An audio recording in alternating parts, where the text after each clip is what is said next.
बच्चों आज हम स्टार्ट करने वाले हैं एक्सरसाइज 4.5। इसके एनसीईआरटी सॉल्यूशन अपने को फाइंड आउट करना है।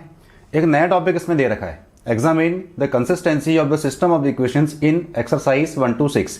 जो क्वेश्चन नंबर 1 to 6 अपने को दे रखे हैं, किसी में 2 इक्वेशन दिए, किसी में 3 इक्वेशन दिए हैं। 2 इक्वेशन दिए हैं 2 वेरिएबल के फॉर्म में, 3 इक्वेशन दिए अपने को 3 वेरिएबल के फॉर्म में। अब अपने को चेक करना है कि सिस्टम कंसिस्टेंट है कि नहीं। आपको याद होगा 10th क्लास में भी इस टाइप के क्वेश्चन दिए थे, बट वहां पर 2 वेरिएबल थे कि जब लाइंस क्या हो इंटरसेक्टिंग तो क्या था यूनिक सॉल्यूशन, लाइंस क्या हो पैरेलल नो सॉल्यूशन, और लाइंस अगर ओवरलैपिंग हो एक के ऊपर एक ओवरलैप तो क्या थे इनफाइनाइट मैनी सॉल्यूशन। तो यहां पे अपने को चेक करना है कि जो इक्वेशन अपने को दे रखी है वो कंसिस्टेंट है कि नहीं। अब कंसिस्टेंसी चेक कैसे करेंगे वो हम समझते हैं। जैसे मैंने पहला क्वेश्चन लिया, इसको हम सॉल्व करते हैं। x plus 2y is equal to 2 और सेकंड इक्वेशन दी है 2x plus 3y is equal to 3। दो इक्वेशन हमारे पास हैं। अपने को चेक करना है कि जो गिवन सिस्टम ऑफ इक्वेशन है उनका सॉल्यूशन कंसिस्टेंट होगा कि नहीं होगा, वो हमको चेक करना है। हम इसको पहले मैट्रिक्स के फॉर्म में अरेंज करेंगे। अरेंज कैसे करते हैं वो आप समझिएगा अच्छे से। देखिए आप ये देखो, x का कोएफिशिएंट क्या दिया है 1, y में कोएफिशिएंट क्या दिया है 2, इसमें दिया है 2x का और इसमें y का दिया है 3। Let a is equal to, A कौन सा मैट्रिक्स बनेगा जो एक्स वाई के कोएफिशिएंट होंगे। जैसे ये 1 दिया है, ये 2 दिया है, ये 2 और ये 3। अगर कोई टर्म मिसिंग होगा तो कोएफिशिएंट क्या मान लेंगे हम उसका 0। बी हम किसको मानेंगे एक्स वाई, बी हम किसको मानेंगे एक्स वाई।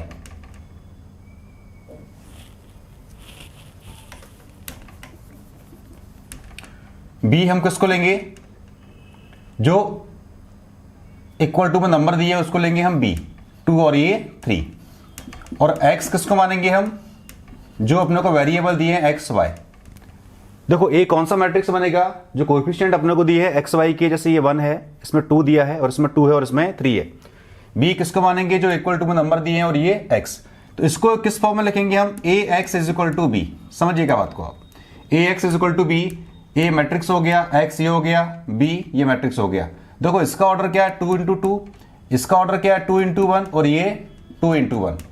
जब a इंटू एक्स करोगे, a इंटू एक्स करो तो वापस यही इक्वेशन आ जाएंगे। देखो आप r1 का c1 से, 1 का x से 1 प्लस 2 का y से 2y इज इक्वल टू में b, और b कितना दिया है 2। आ रहा होगा समझ में आपको। हमने क्या करा, जो इक्वेशन थी उसको हमने मैट्रिक्स फॉर्म में अरेंज किया।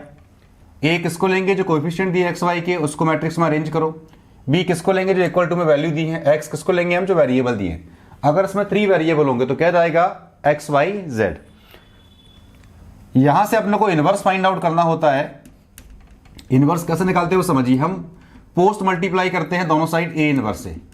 ए inverse a into x is equal to A inverse b। A inverse से कैंसिल आउट होता है, क्या बचता है x। तो x इज इक्वल टू क्या होता है ए इनवर्स b। इसका यूज कहां करेंगे हम, एक्स वाई की वैल्यू फाइंड आउट करने में, सॉल्यूशन निकालने में। आपको पता है कि इनवर्स एग्जिस्ट कब करता है, जब मैट्रिक्स क्या हो नॉन सिंगुलर। नॉन सिंगुलर का मीनिंग क्या होता है, उसका डिटरमिनेंट क्या होना चाहिए, नॉट इक्वल टू 0। अपने को यह चेक करना है कि इनवर्स एग्जिस्ट करेगा कि नहीं करेगा। तो इनवर्स एग्जिस्ट कब करेगा, जब मैट्रिक्स क्या होगा नॉन सिंगुलर। और वो चेक कैसे करेंगे, इसका डिटरमिनेंट निकाल के। डिटरमिनेंट हम निकालते हैं इसका। डिटरमिनेंट क्या आएगा, देखो आप 1 2 2 3, 1 का 3 से करेंगे, -2 का 2 से करेंगे, कितना आएगा 3 - 4, कितना आ रहा है -1 नॉट इक्वल टू 0। कितना आ रहा है -1 नॉट इक्वल टू 0। आप लिख सकते हैं since determinant A not equal to 0, it means matrix A is non singular. Non singular का मीनिंग क्या होता है, उसका डिटरमिनेंट 0 नहीं आना चाहिए। Therefore A inverse exist and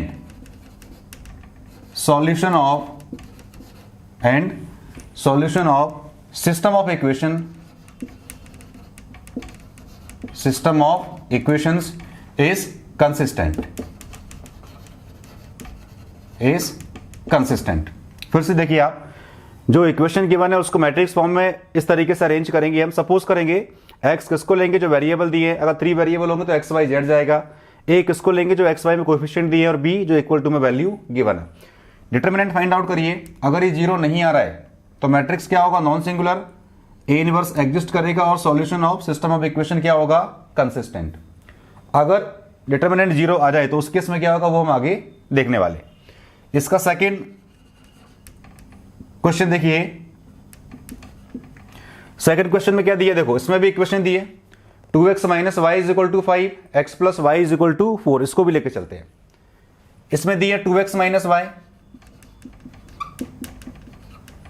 और x प्लस y is equal to 4, x plus y is equal to 4। देखिए a कितना हो जाएगा, मैंने कहा था आपसे जो कोएफिशिएंट दिया 2 माइनस 1, 1 और 1, 1 और 1। x क्या हो जाएगा इसमें, x तो फिक्स है, 2 वेरिएबल है तो एक्स वाई, और अगर 3 वेरिएबल होंगे तो एक्स वाई जेड।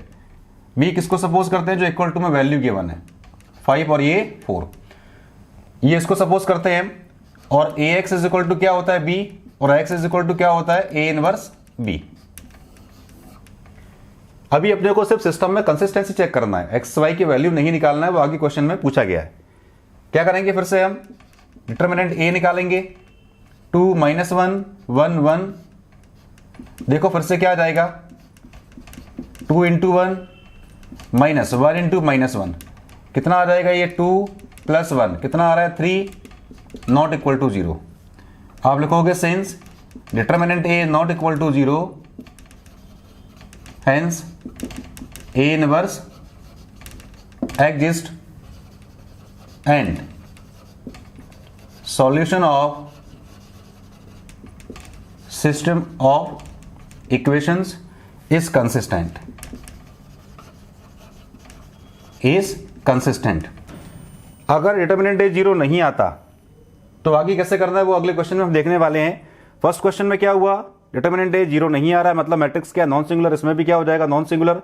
डिटर्मिनेंट ए अगर 0 नहीं आ रहा है, मैट्रिक्स नॉन सिंगुलर है, इनवर्स एग्जिस्ट करेगा और सिस्टम का जो सॉल्यूशन होगा वो क्या होगा इसमें, कंसिस्टेंट। ये हुआ क्वेश्चन नंबर 2 का आंसर। क्वेश्चन नंबर 3 देखिए इसका, इसमें भी क्या करेंगे, इसको हम अरेंज करेंगे। Let a is equal to क्या हो जाएगा, जो कोएफिशिएंट दिए एक्स वाई के 1 3 2 6, 1 3 2 6। x किसको मानते हैं हम, जो वेरिएबल दिए उसका मैट्रिक्स, और b किसको सपोज करते हैं हम, जो इक्वल टू में वैल्यू दी है उसका मैट्रिक्स क्या होता है b के इक्वल। ये है मैट्रिक्स की वैल्यू। अब क्या करेंगे इसमें हम, डिटर्मिनेंट ऑफ a निकालो। 1 3 2 6 हमने चेक करा, 1 इंटू 6 माइनस का 2 इंटू 3, क्या आ रहा है 6 माइनस 6, तो 0 आ गया, 0 आ गया। इसका मीनिंग क्या हुआ, since determinant A is equal to 0, it means matrix A is singular. क्योंकि अगर मैट्रिक्स सिंगुलर हो, चेक कैसे करते हैं सिंगुलरिटी, डिटर्मिनेंट आप निकाल लीजिए, अगर वो 0 आ जाए तो मैट्रिक्स क्या होगा सिंगुलर, और अगर नहीं आएगा तो नॉन सिंगुलर। अगर इसकी वैल्यू 0 आ जाए तो उसके आगे सॉल्व कैसे करना है, सिस्टम की कंसिस्टेंसी अपने को चेक कैसे करना है वो समझिएगा। हम क्या करेंगे, एडजॉइंट a इंटू बी निकालेंगे। अगर ये 0 नहीं आए, it means solution of, it means solution of system of equation, system of equations does not exist, does not exist and system is inconsistent। ये कब चेक करना है, जब मैट्रिक्स क्या हो सिंगुलर, मतलब डिटर्मिनेंट क्या आ जाए 0। तो हम क्या चेक करेंगे, adjoint A into B. Adjoint A निकालिए, कैसे निकालते हैं, प्रीवियस एक्सरसाइज में बहुत अच्छे सीख चुके हैं।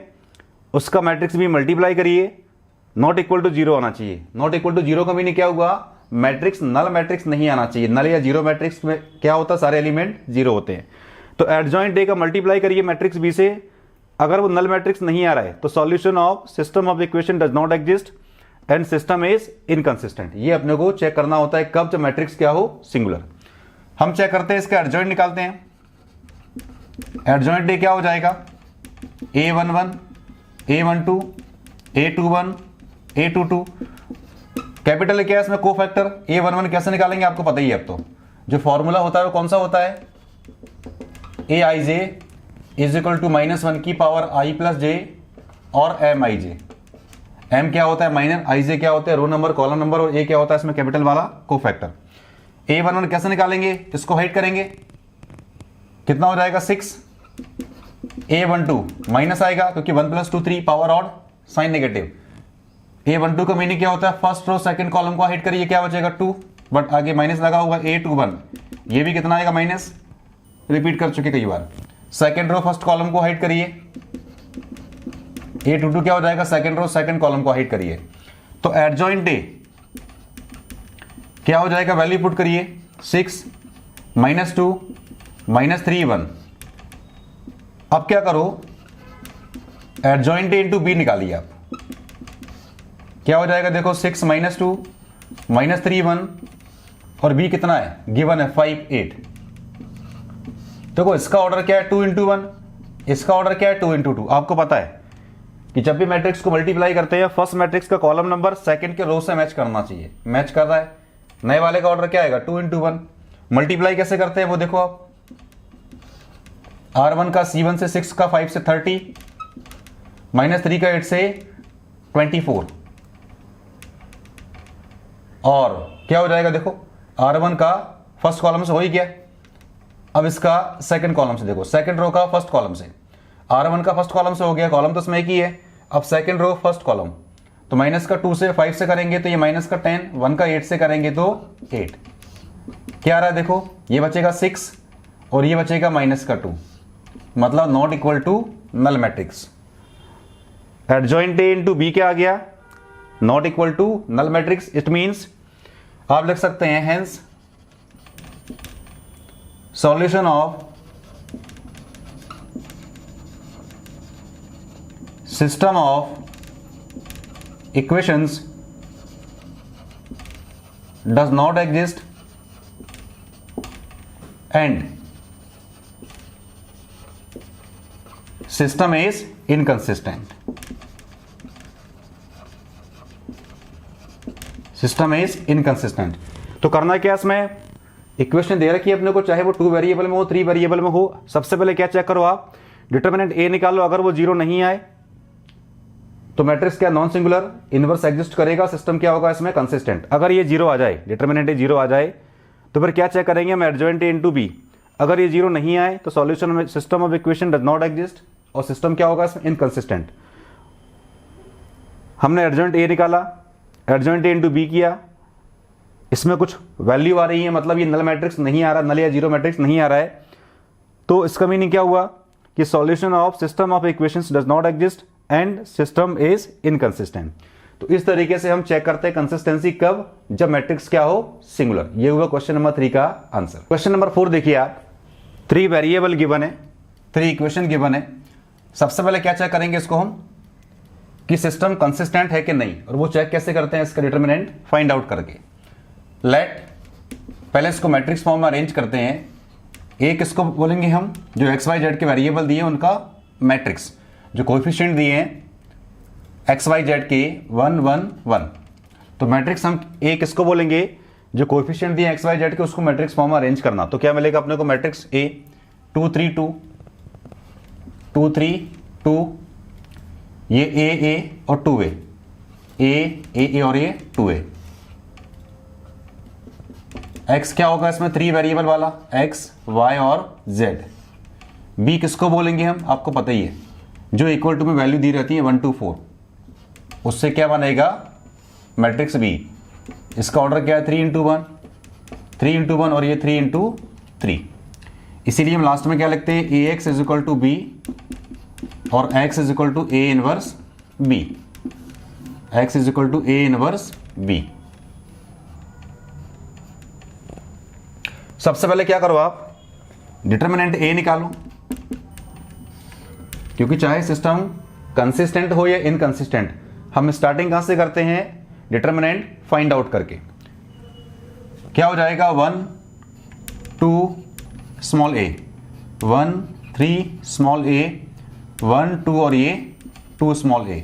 इसको आप सॉल्व करिए। सॉल्व करना कैसे करते हैं वो आपको पता है, 3 2 फर्स्ट रो फर्स्ट कॉलम को ऐड करिए, 3 2 a 2 a, 3 2a साइन क्या आता है माइनस, हम इसको एक्सपांड कर रहे हैं फर्स्ट रो के अलाउ, ठीक है। First row second column hide करिए 2a, ये बचेगा 2 small a plus 1, first row third column hide करिए 2 3a, ये क्या बचेगा 3 का 2a से करेंगे 6a माइनस का 2a माइनस का 2a माइनस का 2a माइनस का 3a। अब इसके आगे देखें, ये बचेगा 4a, ये 0 हो गया, और ये क्या बचेगा माइनस का a, कितना हो जाएगा ये 3a is not equal to 0। फिर से देखो आप 1 1 1 2 3 2 a और 2a, 1 को लिया, इसको हाइड किया 3 2a 3 का 2a से करेंगे 6a माइनस का 2a, माइनस 1 इसको हाइड किया first row first column 2 2a, ठीक है, 2 ये 2 बचेगा यहाँ पे, तो ये 4 हो जाएगा, ये प्लस ये कितना हो जाएगा देखो 2a माइनस 2a, ये माइनस का 2a और ये प्लस का 2a हो जाएगा। यहाँ देखो आप, यहाँ मिस्टेक हो रही थी, 4a minus 2a, 4a minus का 2a, तो ये कितना बचेगा 2a बट माइनस का 2a, और ये क्या बचेगा माइनस का a, तो 4a माइनस का 3a क्या बचेगा a नॉट इक्वल टू 0। देखो a 0 नहीं हो सकता, अगर a 0 हो गया तो ये पूरी इक्वेशन क्या हो जाएगी 0, और 0 इज इक्वल टू 4 जो पॉसिबल नहीं है, क्योंकि 0 कभी भी 4 के इक्वल नहीं होता, इसलिए a is not equal to 0, a कुछ भी हो सकता है 0 के इक्वल नहीं होगा। तो आप लिख सकते हैं since determinant a is not equal to 0, मैट्रिक्स A is non-singular, therefore A inverse exists and solution of system of equations is consistent। Clear है? डिटरमिनेंट ए निकाली, अगर ये 0 नहीं आएगा तो फिर उसके बाद हम क्या करते हैं adjoint A to B check करते हैं, अगर वो 0 नहीं आए तो solution of system of equation does not exist and system is inconsistent. But यहाँ पे तो ये 0 नहीं आ रहा है, मैट्रिक्स सिंगुलर है नॉन सिंगुलर है, अगर मैट्रिक्स सिंगुलर आ जाए मतलब इसकी वैल्यू 0 आ जाए तब आगे अपने को चेक करना पड़ती है उसकी कंसिस्टेंसी। बट अगर ये 0 नहीं आ रहा है, मैट्रिक्स अगर नॉन सिंगुलर है तो अपने को आगे चेक ही नहीं करना, उसका इनवर्स एग्जिस्ट करेगा और solution of system of equation क्या होगा इसमें कंसिस्टेंट। ये हुआ क्वेश्चन नंबर 4 का आंसर।